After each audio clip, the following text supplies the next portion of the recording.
বন্ধুরা, পরীক্ষার হলে যে ধরনের ক্যালকুলেশন করো তার মধ্যে অনেক জায়গায় 7 দিয়ে ভাগের অ্যাপ্লিকেশন, বিশেষ করে এলসিএম এইচএফ করতে গেলে তো লাগেই, অন্যান্য ক্যালকুলেশন লাগে। আগে জানা উচিত যে কোনো সংখ্যা 7 দিয়ে ভাগ যেতে গেলে প্রসেসটা কি।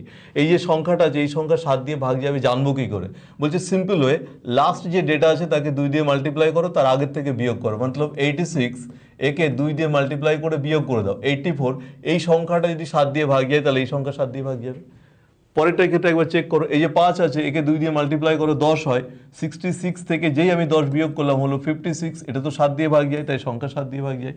এই যে ডেটা আছে 2কে 2 দিয়ে মাল্টিপ্লাই করলে 4, এর থেকে 4 বাদ দিলে হয়ে যায় 63কে 7 দিয়ে ভাগ করা যায়, তাহলে এই সংখ্যাও 7 দিয়ে ভাগ করা যায়। তাই 7 দিয়ে ভাগের যখন রুলস, সেটা হচ্ছে লাস্ট ডেটাকে 2 দিয়ে মাল্টিপ্লাই করব, তার আগে থেকে বিয়োগ করব, দেখব সেই ডেটা ভাগ যায় কিনা। এটা যখন সংখ্যা ছোট থাকবে, মতলব 3টে 2টো ইত্যাদি থাকবে, আমরা ইজিলি পুট করতে পারি। কিন্তু সংখ্যা যদি 7-8টা ডিজিটের হয় তখন এই প্রসেস অনেকটা টাইম নেয়। তাই নিশ্চয় অন্য কোনো পন্থা আছে, আমরা পরের ভিডিওতে সেটা দেখাবো।